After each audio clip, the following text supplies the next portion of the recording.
And then, in political news, let's talk about this Nancy Pelosi Gaza Ceasefire Russia controversy. Right, it all stems from Pelosi doing an interview with State of the Union host Dana Bash, with Pelosi being asked, are Democrats worried that younger voters, Arab Americans, and progressives might stay home instead of voting for Biden in 2024? And Pelosi responded by saying that she had been the recipient of what she called the exuberances of anti-war demonstrators. So arguing as a result that she knew the feelings they have, and adding, but we have to think about what we're doing.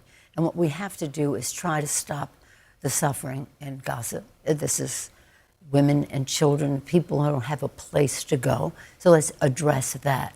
But for them to call for a ceasefire is Mr. Putin's message. Mr. Putin's message. Make no mistake, this is directly connected to what he would like to see. I think some of these protesters are spontaneous and organic and sincere. Some, I think, are connected to Russia. And when Bash asked if Pelosi thought that some of the protesters were Russian plans, she responded, These are plans. I think some financing should be investigated.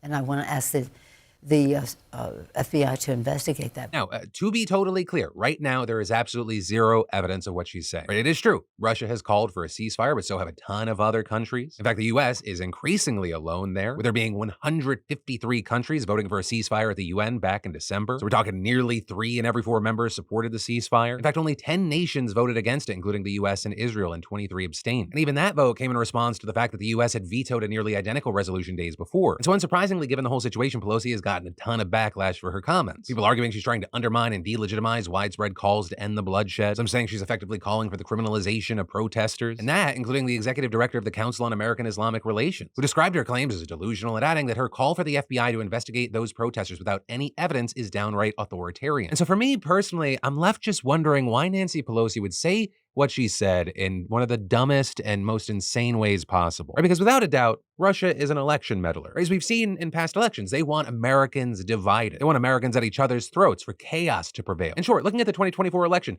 Putin would obviously like to have a Trump presidency over a Biden administration. That American money for Ukraine 100% confirmed dries up, easier for him. And while a Pelosi spokesperson later tried to clarify her comments, saying that from her decades on the House Intelligence Committee, the former speaker, quote, is acutely aware of how foreign adversaries meddle in American politics to sow division and impact our elections, and she wants to see further investigation ahead of the 2024 election, for her to say that people calling for a ceasefire, they are just repeating Putin's message, that's just fucking lunacy. Because for most people who want a ceasefire, when they find out, oh, Putin also wants a ceasefire, it's more of a, the worst person you know just made a great point sort of situations. And it doesn't change the fact that while many people like myself believe that Russia would want to agitate the situation here in America, right? Put more gas on that fire. What Pelosi ends up missing, or at the very least appears to be missing, wording things the way that she did, is that there was already a fire. The call for a ceasefire is a majority popular opinion and movement in America. So saying that the people that are calling for it are just doing Putin's bidding is bananas. But hey, another day, another Democrat further isolating the party before